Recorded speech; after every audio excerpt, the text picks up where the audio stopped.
Welcome back to the Stephan Show. My name is Graham and welcome to my show, and I wanted to make this brief introduction because I feel like this video is really important, and let me just give the backstory here. For the last 12 years, I have worked as a real estate agent, and someone who I would consider to be a very close mentor is Jason Oppenheim. He's the owner of the Oppenheim Group, which is the brokerage that I work for as a real estate agent. And the other day, he was kind enough to allow us through his house and film like a really cool house tour, and in that video, I did a sit-down interview, and I couldn't include the entire interview on the main channel video. So instead, because it's some really good information in there, I wanted to include the full interview, completely uncut, on this channel. So with that said, make sure to destroy the like button for the YouTube algorithm, and here's that interview. I think you're gonna find this really helpful. We talk about the real estate market, where we're gonna be going from here, how to make money from real estate, how he got started, everything. So with that said, like button being smashed, let's begin here. Right after law school, I moved down to Los Angeles.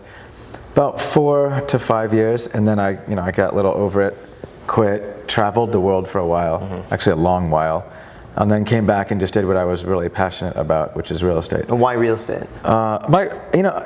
Whenever I'm on vacation or whatever, I still love real estate. So if I didn't ever need money, I'd probably still do real estate. I just love it that much. I like everything about it, like the furniture, design, architecture. I like the people, the agents. I like looking at pricing in different cities, design in different cities. I mean, it's just amazing.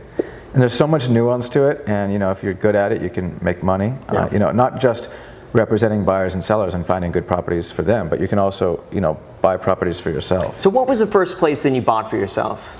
A little one on Londonderry. Okay. Yeah, 1.3 million was my first house. What year was that? 2013. Wow. We were at Coldwell Banker when I bought that, yeah. So that was my first one. What was that like buying that? Because prior to then, had you bought a home for yourself before? No, I hadn't bought anything, Yeah. not even anything worth, in 6 figures, let alone 7 figures. So it was nerve-wracking for me. I think I've learned that the people that do well in real estate, they don't overthink things. They find something and they make a move. The people that vacillate too much and they try to find, they talk themselves out of buying anything all the time. They're like, oh, maybe I'll wait for the market to soften, or maybe I'll wait for this, or maybe that house isn't perfect. I find that those people don't do that well because they end up never buying. I think you just have to learn how to pull the trigger in real estate if you want to, be successful. And quite honestly, probably in anything. It was really scary for me to leave Coldwell Banker and start my own brokerage, but I just did it. I just got over the fear of that, and it paid off. Almost everything in my life where I've just kind of bet on myself and just kind of disregarded the fear has worked out. So I think, at least for me, I guess I can't speak for everyone, just going for it. I know it's kind of cliche. Not overthinking it and just going for it, Sure. I think pays off. And that first place you bought too, that was a triplex, right? Was it a duplex or a triplex? Well, when I bought it, it was just a house with a little recreation room. Okay. Now it's a house. The downstairs I rent out separately, and I turn the recreation room into a guest house. So now I have like 3 rentals on the property. That's great. And it does really well. And then when you were living there, you rented out the other 2, right? Yeah, exactly. Okay. Yeah. So to help me cut costs. So you were able to basically live there almost for free, Almost right? for free, yeah. It was costing me like $1,000 or $2,000 a month. Gotcha. Then how were you able to leverage that then into, I don't know how many properties you owned at this Well, so that one so I remodeled that one. I added a lot of value. The market, in 2013, 14, 15 was going up. So I refinanced it. I ended up getting out all the money that I put into it and an extra $500,000. So now, essentially I have minus $500,000 of equity in that house. It's still covering, making me a few thousand a month. So I took that extra money and I went and bought another house up the street on Evanview, remodeled that one, refinanced it, got all my money out of that and some, and then did it again here. So how much did you buy the second property for? Because I think that was a big step up, right? You went from 1.3 to was it like 2.7? Yeah, and that one was scary too, because not only did I buy the house for 1.3, but then I ended up spending hundreds of thousands of dollars on the remodel. Then I bought the one for 2.7, which was a great deal. It was worth a couple $100,000 more than I paid for it, for sure. Then I put in a ton of money into that remodel. I went bankrupt almost remodeling that house. That's why I'm over remodels right now. I just spend too much. I remember I had to ask my brother and my mom and my dad for a little bit of money just so I could finish the remodel. Yeah. But it worked out perfect. The house is insane. It leases out like crazy. Yeah. Now, I remember you found that one because it had really bad pictures online, Yeah. right? Yeah, this Yeah, is one in of the fact- things. One of my tips that I always share with people is look at the oldest listings on the MLS, the ones with the worst pictures, and usually those I think are the best opportunities because Yeah. people just overlook them. And the photos, find the house with like the worst photos. I remember this property. I think it was on like photo number 43. Was a photo of the view. I'm like, wait, what? This property has a view of the city, and it's not. You don't know that until photo 43. Which, by the way, 90% of people going through that probably already stopped looking, Yeah. because they're like, this crappy house, I'm not going to pay 2.7 for it. So I get there, and it's got this amazing city view, and it has, a lot of, the bones are great. The house was like, I like buying homes that are just terrible. Great bones, great high ceilings, open floor plan, but just really nasty, finishes. And bad photos, and then, something, you get lucky sometimes. Like it's been sitting on the market forever. The guy, it was like they were going through a divorce. They just wanted to get rid of it. So perfect storm. And then what did you end up renting that out for? That was like 40 grand a month, right? Yeah, quite honestly, I've gotten anywhere from $75,000 a month, which is ridiculous. It's not worth that, but I got that for a few months. Now I'm getting $35,000 a month, which is kind of more consistent with market value, $35,000 to $40,000. But it only costs me $20,000 a month. So it's doing really well for me. Right. And then what about this place? What did you buy this for? 3.5. Okay. Yeah, but it needed a lot of work. Don't even ask me how much I put into this. This one I don't think I've made much money on. No, I'm not going to sell it, so it doesn't matter. And it will definitely rent for a lot more than my mortgage if I ever rented it. But at this point, I feel like I deserve to just, overspend, do something the way that I want to, and just enjoy it. So that's what I'm doing. At what point, though, can you fully just do something like that? Just not care about price. Just like, I like it. No matter what cost it is, it's like, I'm going to reward myself. I don't think I'm not there yet. I always have my investor cap on. It's not that, like, perfect example in this house. I got a great deal in this house. There were other offers that came in after mine that were well above mine. They even tried to kick me out of escrow because I was in at such a low price. So I did well on the buy on this house, but I overspent on the remodel. That said, even though I just threw caution to the wind in the remodel, I just kept throwing, I'm like, oh, let's this, that. Like at some point, I was so far over budget, I just said, forget the budget. So as stupid as that was, and as much as I spent, I think I still made a little bit of money. So I wouldn't just say, unless you're worth $100 million, I don't think you should just be like, oh, who cares? I'm just going to do whatever. I think you have to have a balance between like, okay, do something for yourself, but be smart about it. Because listen, you might like that now, you might think it's perfect for you now, but in 5 or 10 years, you're probably going to be selling it. And then you're going to be upset that you are losing $1 million or $2 million. So be smart. I think you always have to have your investor cap on. Because we were both hustling and struggling the first few years. I mean, I wasn't making much money. The first few years, I think $50,000, $40,000 to $60,000 for like the first couple of years. And obviously I'm not saving on that, certainly not buying a house with that. Then I think the third year did pretty well, a few hundred, and then I started building momentum. So I started saving a lot of money. I mean, I spend a lot of money now. Saving money? Yeah. I mean, I wasn't What? never as good as you, but I was more careful about spending for like the first few years. Now, now whatever. Like, I'm now 40. I just want to do what I want. Yeah. And I'm still smart about things. But I don't care about spending money on furniture, or vacations, or food, or whatever. But when it comes to real estate, I make sure that I'm very careful on real estate, because that's a big. Who cares about the small things like food, clothing, whatever. If when it comes to the big bets, you're doing it right and you're making smart bets. What do you think of the real estate market now? Like, where do you see this going over the next 5 years? Oh, it's such a tough question. I think what's more important right now are interest rates. So, for example, I'm going to go look to buy a house right now. Not because I think the market's going to shoot up anytime in the next 5 years. I think it'll probably be flat, whatever. It'll be okay. But I think that if I buy a house right now and get like a 2.8% interest rate, I know that in like 15 years, I'm going to be really glad that I bought a house. And the interest rates will be like at 5, 6, 7, 8% in 15 years. And I'll be renting that house out and making way more than it cost me. So that's what matters for me right now is my long-term strategy. Do you think we're going to see a whole bunch of inflation?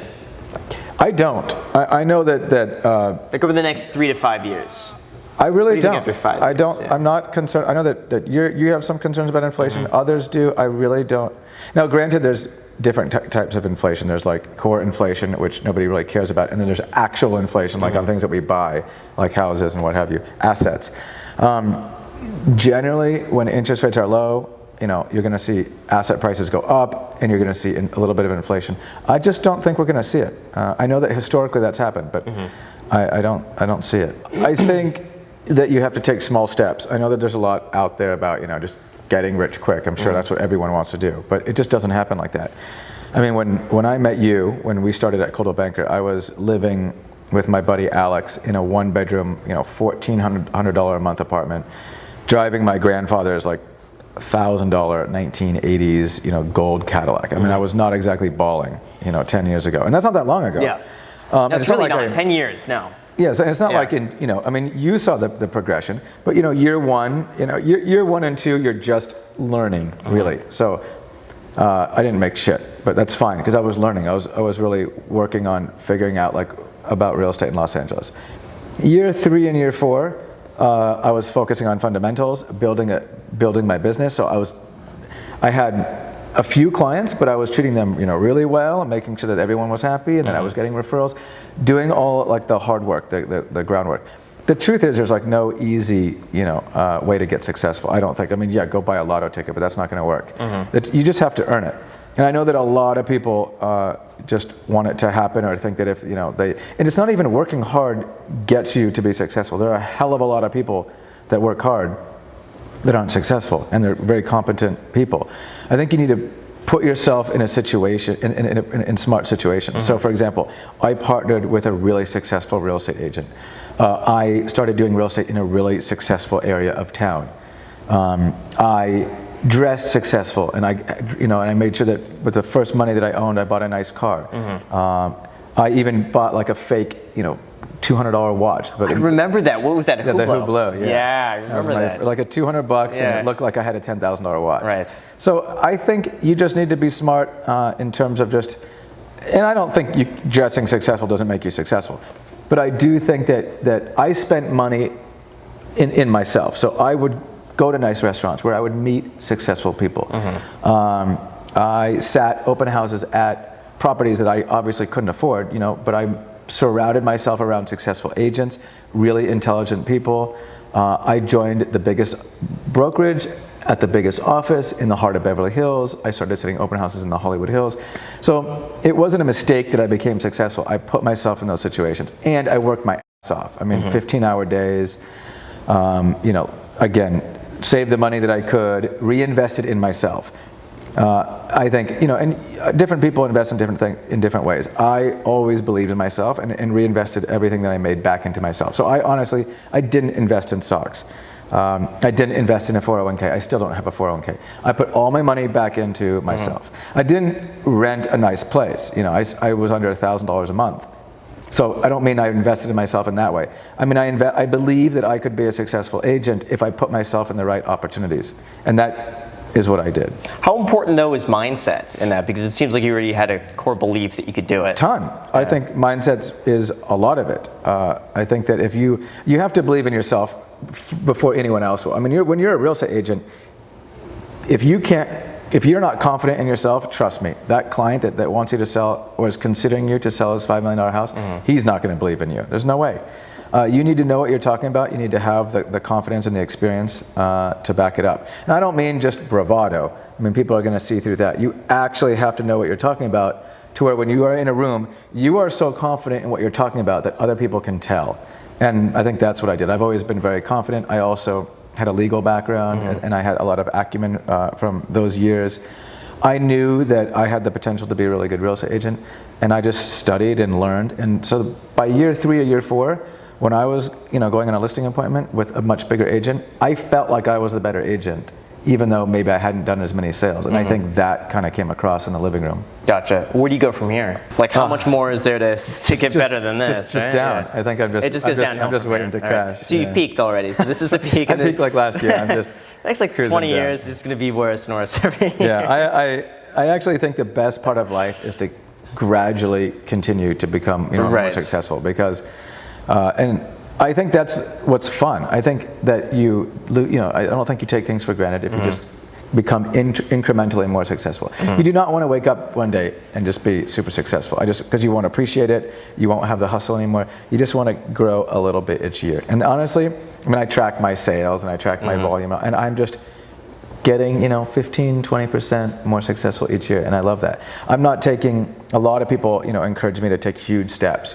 Let's go open up a second office. Let's go grow the brokerage and have hundreds of agents. I've kind of resisted that ego play to some degree of the expansion and the massive overhead that entails. And I've just, I've stayed focused on what got me successful. I think that's one thing that people lose sight on. For example, if you look at any top agent in Los Angeles, you look at the top 10 agents, not a single one of them just uses their cell phone. They have an office line, and by the time you get a hold of them, you're 3 people deep. I only use my cell phone. I don't have an office line. If my clients call, I pick up. If my clients text, I pick up. So I don't forget why I got here, and that's just from working my ass off, knowing the market, so I still make sure that I'm the foremost expert in my area, and I give my clients completely undivided attention. I think last week I drove to the Valley 45 minutes for a $9,000 a month lease, which I'll lose money on that deal when it comes to my time. But it's just, I just have that mentality. I don't chase the commission. I just try to service the client, and I just don't forget that. I still force myself to sit open houses. I will not get rid of. I will not add an office number. Just some things that I promise myself that will keep me grounded, keep me focused, keep me working hard. Because the truth is, as soon as you start taking things for granted, you're done. I think that's our ending. Perfect. All right, bud. Cool. Thank you. Yeah. So with that said, you guys, thank you so much for watching. I really appreciate it. And I'm going to be linking to Jason's information down below in the description. But as usual, make sure to destroy the like button, subscribe button, and notification bell. Feel free to add me on Instagram. I post it pretty much daily. So if you want to be a part of it there, feel free to add me there. As my podcast, the link is also down below in the description, where, by the way, you could use the link to deposit $100, and Webull is going to be giving you 2 free stocks when you deposit $100 on the platform, with one of the stocks valued all the way up to $1,400. So if you want a chance at getting a stock valued all the way up to $1,400, use that link down below in the description, deposit $100, let me know which 2 free stocks you get. Thank you so much for watching, and until next time.